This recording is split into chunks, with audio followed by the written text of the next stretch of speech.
வணக்கம் நேர்களே, இது ஷர்மிளா டாக்கீஸ். நான் உங்கள் டாக்டர் ஷர்மிளா. இந்த காணொளி பிரத்யேகமா தாவேகாவின் தலைவர் நடிகர் திரு விஜய்க்காக. நான் உங்க மேல நெறைய மரியாதை வச்சிருந்தேன். ஏன்னா கல்விக்காக நீங்க நெறைய விஷயங்கள் பண்றீங்க. மாணவர்கள ரொம்ப என்கரேஜ் பண்றீங்க. வருஷா வருஷம் நல்ல மதிப்பெண்கள் எடுத்து தேர்வாகக்கூடிய மாணவர்கள கூப்பிட்டு அவங்களுக்கு பாராட்டுறீங்க. அவங்களுக்கு மோட்டிவேஷனா இருக்கீங்க. அப்படிங்கிற விஷயத்துல என்னைக்குமே எனக்கு உங்க மேல அபிமானம் உண்டு. ஆனா நேத்து நீங்க பேசுனீங்க பார்த்தீங்களா? அது ரொம்ப வருத்தம் தரக்கூடிய ஒரு விஷயமா இருந்தது. எனக்கு ஆச்சரியமா இருந்தது. இந்த விஜய் தானா அந்த விஜய்? அனிதா இறந்த பொழுது நேரா வீட்ல போய் பார்த்து ஆறுதல் சொன்ன அதே விஜய் தானா இன்னைக்கு நாம பார்க்கக்கூடிய விஜய்? அப்படிங்கிற ஒரு வருத்தம், ஒரு ஒரு சின்ன ஒரு ஏமாற்றம் உங்களுடைய பேச்சுல இருந்து எனக்கு ஏற்பட்டது. ஏன்னா, நீட்டுடைய வரலாறு என்ன அப்படிங்கிறத தொடர்ந்து தமிழ்நாட்டுல இருக்கிற உங்களுக்கு நல்லாவே தெரியும். அனிதா வீட்டுக்கு நேரா போய் பார்த்திருக்கிறீங்க. அந்த குழந்தை மட்டும் இல்ல. இந்த நீட்டுக்காக இறந்து போன எத்தனையோ குழந்தைகள். இந்த குழந்தைகள்லாம் எதற்காக இறந்து போனாங்க அப்படிங்கிறத கொஞ்சம் யோசிச்சு பாருங்களேன். அனிதா போன்ற மாணவர்களுக்கு அறிவு இல்லன்னு அர்த்தமா? இல்ல அவங்களுக்கு தகுதி இல்லன்னு அர்த்தமா? அறிவும் இருந்தது. மருத்துவம் படிக்கிறதுக்கான தகுதியும் அவங்க கிட்ட இருந்தது. இருந்தாலும் அவங்களால ஏன் மருத்துவம் படிக்க முடியல? இந்த நீட் அப்படிங்கிற ஒரே எக்ஸாம்னால. இந்த சங்கிகள் இந்த நீட்ட கொண்டு வரும்போது என்ன விஷயம் சொன்னாங்க? இது மெரிட்டான ஸ்டூடண்ட்ஸ தேர்ந்தெடுக்கக்கூடிய ஒரு எக்ஸாம். தனியார் கல்லூரிகள்ல கோடிக்கணக்குல ஃபீஸ் வாங்குறாங்க. பணத்த சுருட்டுறாங்க. அப்ப இதை தடுக்கக்கூடிய ஒரு எக்ஸாம் அப்படின்னு 2 பிரதான காரணங்கள் சொல்லிதான் நீட்ட கொண்டு வந்தாங்க. ஆனா இந்த 2 விஷயமும் இன்னைக்கு நடந்திருக்கா அப்படிங்கிறத கொஞ்சம் யோசிச்சு பாருங்க விஜய் சார். நீட் எக்ஸாம்ல வருஷா வருஷம் எவ்வளவு முறைகேடுகள்! ஆள்மாறாட்டம் பண்ணி எக்ஸாம் எழுதுறாங்க. பிசிக்ஸ், கெமிஸ்ட்ரி, பாட்டனி, ஜூவாலஜில ஏதாவது ஒரு சப்ஜெக்ட்ல நீங்க மைனஸ் மார்க் வாங்கினாலும் நீங்க நீட்டுக்கு தகுதி பெறலாம். அது மட்டும் இல்ல, நீட் எக்ஸாம்ல தகுதி பெற்றுவிட்டால் நீங்கள் மருத்துவராக முடியும் அப்படிங்கிற ஒரு பொய்யான நரேட்டிவ இந்த சங்கி கூட்டம் ஏற்படுத்துச்சு. தகுதி பெறறதுக்கு நீங்க ஒரு 120 மார்க் எடுத்தா போதுங்க. அவங்க அந்த குவாலிஃபிகேஷன் ஸ்கோர் என்ன வச்சிருக்காங்களோ அத நீங்க எடுத்தா நீங்க தகுதி பெற்று விடலாம். ஆனா அத வச்சு உங்களால மருத்துவம் படிக்க முடியுமா? அப்படிங்கிற ஒரு கேள்வி இருக்குல்ல. இதுல ரொம்ப குறைச்சலா மார்க் வாங்கின மாணவர்கள் அவங்களுக்கே தெரியும். சீட்டு கிடைக்காது. மீண்டும் அடுத்த முறை முயற்சி பண்ணுவோம். இல்ல வேற ஏதாவது படிப்ப நோக்கி போவாங்க. மிக அதிகமாக மதிப்பெண் வாங்கின மாணவர்களுக்கும் கவலை இல்ல. ஏன்னா அவங்களுக்கு ஏதாவது ஒரு அரசு மருத்துவக் கல்லூரியில் ஒரு நாமினல் ஃபீஸோட சீட்டு கிடைச்சிடும் அப்படிங்கிற ஒரு கான்ஃபிடன்ஸ் இருக்கும். ஆனா இந்த 2க்கும் நடுவுல இந்த பாழா போன இந்த மிடில் கிளாஸை சேர்ந்தவர்கள் சிக்கி தவிக்கிறாங்க தெரியுமா? 350ல இருந்து 500க்குள்ள எடுக்கக்கூடிய மதிப்பெண்கள். அவங்களோட நிலைமைய கொஞ்சம் யோசிச்சு பார்த்தீங்களா சார்? அந்த குழந்தை என்ன தகுதி இல்லாத குழந்தையா? இல்ல திறமை இல்லாத குழந்தையா? இல்ல அறிவில்லாத குழந்தையா? அந்த குழந்தையினால ஏன் மருத்துவம் படிக்க முடிய மாட்டேங்குது? அரசு கல்லூரியில படிக்க முடியல. ஏன்னா அதற்கான மார்க் இல்ல. சரி, உண்மையிலேயே நீட் தகுதியின் அடிப்படையில் மாணவர் சேர்க்கை நடக்குது அப்படின்னா, யாரு அதிக மதிப்பெண்கள் எடுத்தாங்களோ, அவங்களுக்கு அவங்க விருப்பப்பட்ட காலேஜ்ல அவங்களுக்கு சீட்டு கிடைக்கணுமா இல்லையா?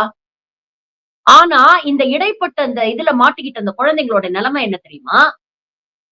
தனியார் கல்லூரிகள் கேட்கக்கூடிய ஃபீஸ அவங்களால கட்ட முடியல.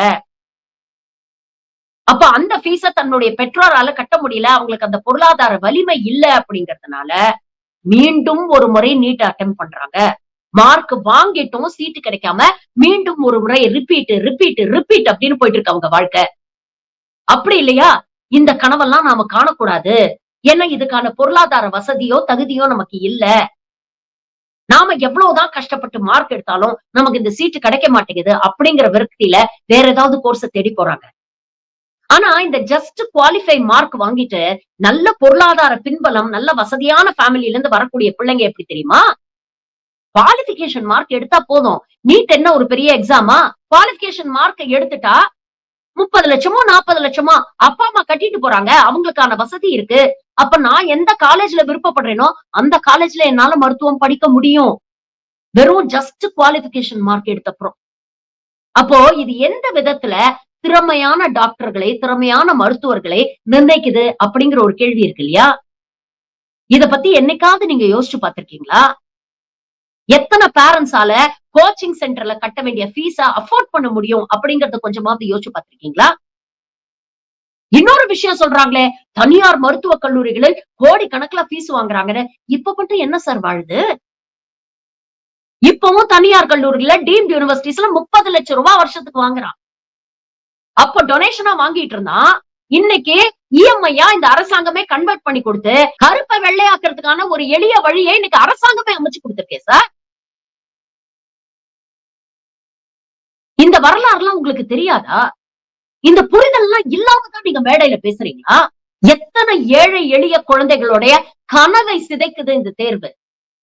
அத பத்தி என்னைக்காவது யோசிச்சு பார்த்திருக்கீங்களா? வெறும் குழந்தைங்களோட கனவை மட்டும் சிதைக்கல. தமிழ்நாட்டில் இருக்கக்கூடிய மருத்துவ கட்டமைப்பையும் சேர்த்துதான் சிதைக்குது. இன்னைக்கு பிரைமரி ஹெல்த் சென்டர்ஸ்ல எல்லாம் தரமான மருத்துவர்களே இல்ல. ஏன் யோசிச்சு பாத்தீங்களா?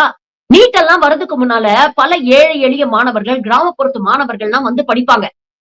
என் காலேஜ்ல நான் படிக்கும் பொழுதே எத்தனை கிராமப்புற மாணவர்கள் வந்து படிச்சாங்க தெரியுமா? சின்ன சின்ன இன்டீரியர் டிஸ்ட்ரிக்ட்ல இருந்தெல்லாம் வருவாங்கங்க. அவங்களுடைய அந்த ஆர்வம், அவங்களுடைய அந்த மோட்டிவேஷன் எல்லாம் பார்க்கும்பொழுது உண்மையிலேயே நமக்கு வந்து எவ்வளவு கஷ்டப்பட்டு இவங்க வந்திருக்கிறாங்க இந்த நிலைமைக்கு அப்படின்னு தோணும். ஆங்கிலம் சரியா வராது. மருத்துவ படிப்பு எல்லாமே ஆங்கிலத்துலதான் இருக்கும். இருந்தாலும் அந்த ஆங்கிலத்தை கத்துக்கிட்டு அதை கத்துப்பாங்க. அதுக்கப்புறம் படிப்பாங்க. அர்பன் சிட்டில மெட்ரோபாலிட்டன் சிட்டிஸ்ல இருக்கிற நுனிநாக்கு ஆங்கிலம் பேசக்கூடிய மாணவர்கள் போன்ற உழைப்பை விட டபுள் மடங்கு உழைப்பு போடணுங்க. அப்படியெல்லாம் போட்டுதான் அவங்க முன்னுக்கு வராங்க. அவங்களுக்குள்ள இருக்கக்கூடிய அந்த தீ, அந்த ஃபயர் என்ன தெரியுமா? எப்படியாவது நம்ம நல்ல மருத்துவராகி நம்ம கிராமத்துக்கு போய் அந்த மக்களுக்கு நம்ம சேவை செய்யணும். நம்ம டிஸ்ட்ரிக்ட்ல ஒரு ஹாஸ்பிட்டல் அமைக்கணும். அந்த சுத்து வட்டாரத்துல இருக்கிறவங்களுக்கு எல்லாம் நம்ம சர்வீஸ் பண்ணணும். இன்னைக்கு அப்படிப்பட்ட நினைப்பெல்லாம் காணாமையே போயிடுச்சு அப்படிங்கறத என்னைக்காவது யோசிச்சு பார்த்திருக்கீங்களா? கிராமப்புறத்தில் இருக்கக்கூடிய பிரைமரி ஹெல்த் சென்டர்ஸ்க்கு போனா தானே சார் உங்களுக்கு அதெல்லாம் புரியும். நீங்க லேசா தும்மலோ ஜலதோஷமோ வந்தா கூட பனையூர்லயே உட்கார்ந்துகிட்டு ஏதாவது கார்பரேட் ஹாஸ்பிட்டல்ல இருந்து மருத்துவரை வரவழைச்சு வைத்தியம் பாக்குற உங்களுக்கு அதோடைய அருமை எங்க இருந்து சார் புரியும்? இன்னைக்கு தமிழ்நாட்டுல தான் அதிகமா மெடிக்கல் காலேஜஸ், மெடிக்கல் சீட்ஸ் இருக்கு. இருந்து என்ன பிரயோஜனம்? நம்ம மாநிலத்தை சேர்ந்த குழந்தைகள் படிக்கலன்னா அப்புறம் என்ன சார் பிரயோஜனம்? வெவ்வேறு மாநிலத்தில இருந்து நீட் எக்ஸாம்ல தில்லுமுள்ளு பண்ணிட்டு சீட்டை வாங்கிட்டு இங்க வந்து உட்கார்ந்து 5 வருஷம் சீட்டை தேய்ச்சிட்டு அவன் கிளம்பி அவன் மாநிலத்துக்கு திரும்பி போயிடுறான். நமக்கு அதனால ஏதாவது பிரயோஜனம் இருக்கா? நம்ம குழந்தைகளுடைய கனவை சிதைச்சிட்டு, எதிர்காலத்தை சிதைச்சிட்டு அப்படி ஒரு தேர்வு ஏன் சார் தேவை? நியாயமா இந்த கேள்விகளை தானே சார் நீங்க கேட்டிருக்கணும். நீட் பிஜி எக்ஸாம்ல தனியார் மருத்துவ கல்லூரிகள் இருக்கக்கூடிய பிஜி சீட் எல்லாம் வேக்கண்ட் ஆகிருக்கு அப்படிங்கிறதுக்காக இந்த ஒன்றிய அரசு எவ்வளவு கேவலமான ஒரு வேலையை செஞ்சது. 0% மார்க் இருந்தாலும் பரவாயில்ல, நெகட்டிவ்ல நீங்க மார்க் எடுத்தாலும் பரவாயில்ல, சீட்டு கொடுக்கிறோம் வாங்க வந்து சேர்ந்துக்கங்க அப்படின்னு சொல்லிச்சு. அப்ப கூட யாரால சேர முடியும்? தனியார் மருத்துவ கல்லூரிகள்ல அவங்க கேட்கிற ஃபீஸ யாரால அஃபோர்ட் பண்ண முடியுமோ அவங்க தானே சேர முடியும். இதெல்லாம் எவ்வளவு அவலம். இந்த நீட்டுக்கான அரசு வழி போராட்டத்தையும் சட்ட போராட்டத்தையும் தொடர்ந்து எடுத்துக்கொண்டிருக்கிறது இந்த அரசு. என்னைக்காவது அதை ஆதரிச்சு நீங்க பேசிருக்கீங்களா?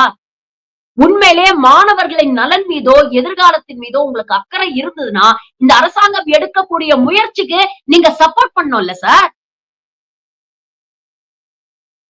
என்னைக்காவது அதை நீங்க செஞ்சிருக்கீங்களா? நீட் அப்படிங்கிற தேர்வு இங்க இருக்கக்கூடிய மாணவர்களுக்கு சமமான வாய்ப்புகளை மறுக்கிறது. தமிழ்நாட்டுல படிக்கக்கூடிய ஒவ்வொரு மாணவனுக்கும் கனவு காண்ற உரிமை இருக்கு. அதற்கான சரிசமமான வாய்ப்பை ஏற்படுத்தி கொடுக்கிறது தான் ஒரு அரசாங்கத்தோட கடமை. ஆனா இன்னைக்கு அப்படி இருக்கா? ஆளுநர் மேடையில பேசுறாரு. நீங்க போய் மனு கொடுத்தீங்களே சார், அதே ஆளுநர் தான் அந்த மேடையில என்ன பேசுறாரு? நீட்டுக்கு எதிராக இவர்கள் நிறைவேற்றிய சட்டமன்ற தீர்மானத்துல என்னைக்கும் நான் வந்து அதுக்கு அசென்ட் கொடுக்க மாட்டேன், நீட் இருக்கத்தான் செய்யும் அப்படின்னு ஆணவமா பேசினாரு. அதே கூட்டத்துல இருந்த ஒரு பெற்றோர் எழுந்து பேசினாரு. இன்னும் எனக்கு ஞாபகம் இருக்கு. உங்களுக்கு அதெல்லாம் மறந்து போச்சுன்னு நினைக்கிறேன். அவர் சொன்னாரு, என்கிட்ட வசதி இருக்கு, என்னால என் பிள்ளைய கோச்சிங் சென்டருக்கு அனுப்ப முடியும், 2-3 தடவை படிச்சுதான் அவ இன்னைக்கு மருத்துவக் கல்லூரியில ஜாயின் பண்ணிருக்கா. ஆனா என்னால அஃபோர்ட் பண்ற மாதிரி இங்க இருக்கக்கூடிய ஒவ்வொரு பெற்றோராலையும் அஃபோர்ட் பண்ண முடியாது.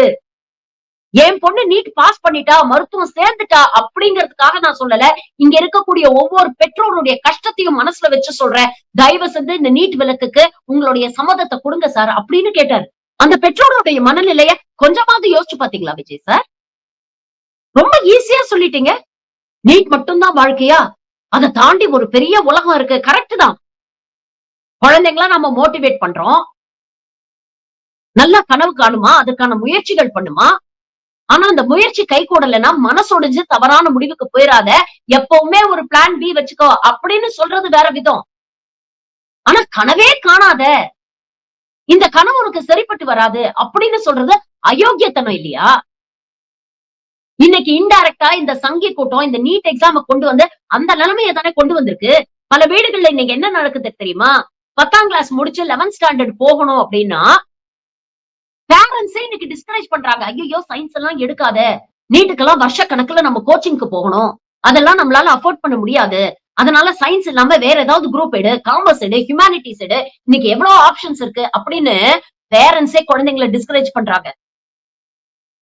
இது இன்டைரக்டா நம்ம கைய வச்சு நம்ம புள்ளைங்க கண்ணையே குத்துற வேலை இல்லையா? அத ஆமோதிச்சு நீங்க ஸ்டேஜ்ல பேசுறீங்களே, உங்களுக்கு வெட்கமா இல்ல? நீங்க பெரிய ஹீரோ ஆனோம்னு கனவு கண்டீங்கல்ல சார். உங்க ஆரம்ப காலகட்டத்துல உங்கள வச்சு தொடர்ந்து படம் எடுத்தாரு உங்க அப்பா. அவர் அத செய்யாம, ஹீரோ ஒண்ணுதான்ப்பா வாழ்க்கையா? அத தாண்டி ஒரு பெரிய உலகம் இருக்குப்பா. போய் லயோலா காலேஜ்ல நீ எடுத்த கோர்ஸ முடிச்சுட்டு வேற ஏதாவது பண்ணு. ஒரு டைரக்டர் ஆகு, இல்ல ஒரு லைட் டெக்னீஷியன் ஆகு, இல்ல வேற ஏதாவது துறையில ட்ரை பண்ணு.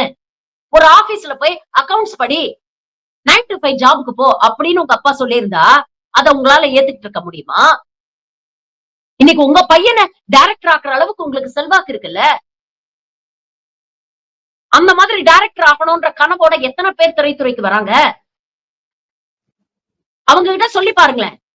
டைரக்டர் ஆறது மட்டும் தான் கனவா? இத தாண்டி பெரிய உலகம் இருக்கு. காலம் பூரா அசிஸ்டன்ட் டைரக்டரா இருங்க. இல்லன்னா வேற ஏதாவது தொழில பாத்து போங்க. அப்படின்னு உங்களால சொல்ல முடியுமா? அப்ப என்ன பேசுறோம் அப்படிங்கறத உணர்ந்து பேசணும் சார். நீங்க மேடையில பேசுறதுல இருந்தே தெரியுது. இதை பற்றி எந்த அடிப்படை புரிதலும் உங்களுக்கு இல்லன்னு. அரசியல் அரைவேக்காடு அப்படின்னு சொன்னா உங்களுக்கு கோபம் மட்டும் வருதே. இப்ப புரியுதா ஏன் உங்கள அரசியல் அரைவேக்காடு அப்படின்னு சொல்றோம்னு? அப்போ ஒரு நல்ல தலைவருக்கு அழகு, இங்க இருக்கக்கூடிய மாணவர்களுடைய கனவை, வாழ்க்கையை, எதிர்காலத்தை சிதைக்கக்கூடிய இந்த எக்ஸாம பத்தி உங்களுடைய கொள்கை எதிரிகிட்ட நீங்க அடுக்கடுக்கா கேள்வி கேட்டிருந்தீங்கன்னா, உங்கள உண்மையிலேயே மக்கள் தலைவர் அப்படின்னு நாங்க ஏத்துப்போம். ஆனா ஒன்றிய பாஜக அரசை நோக்கியோ, மோடியை நோக்கியோ இதுவரைக்கும் இந்த நீட் சம்பந்தமா ஒரு கேள்வி கேட்டிருக்கீங்களா? அந்த தைரியமோ துப்போ உங்ககிட்ட இல்ல. அத விட்டுட்டு மாணவர்களுக்கும், பெற்றோருக்கும் அட்வைஸ் பண்றீங்க. நீட் ஒண்ணுதான் எக்ஸாமா? அது ஒண்ணுதான் வாழ்க்கையா? அத தாண்டி ஒரு பெரிய உலகம் இல்லையா? வேற ஏதாவது படிங்க. இன்னைக்கு நீட்டுக்கு இப்படி சொல்றவரு, நாளைக்கு கியூட் எக்ஸாம்க்கு இதையே சொல்லுவீங்க. அதுக்கு அடுத்தது என்ன சொல்லுவீங்க? என்ஜினியரிங்லாம் ஒரு படிப்பா? அத தாண்டி ஒரு உலகம் இருக்கு. அதுக்கெல்லாம் ஏன் ஆசைப்படுறீங்க? அப்படின்னு சொல்லுவீங்க.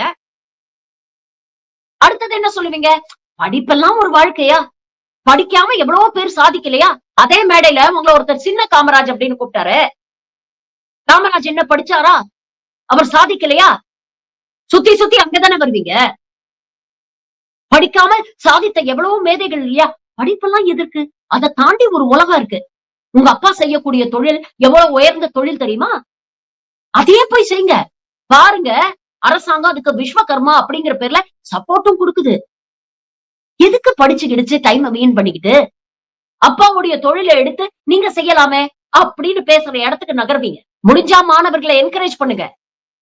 அத விட்டுட்டு இந்த திசை திருப்பக்கூடிய இந்த சங்கி வேலைய செய்யாதீங்க. மண்ட மேல நல்ல பெரிய ஒரு கொண்ட.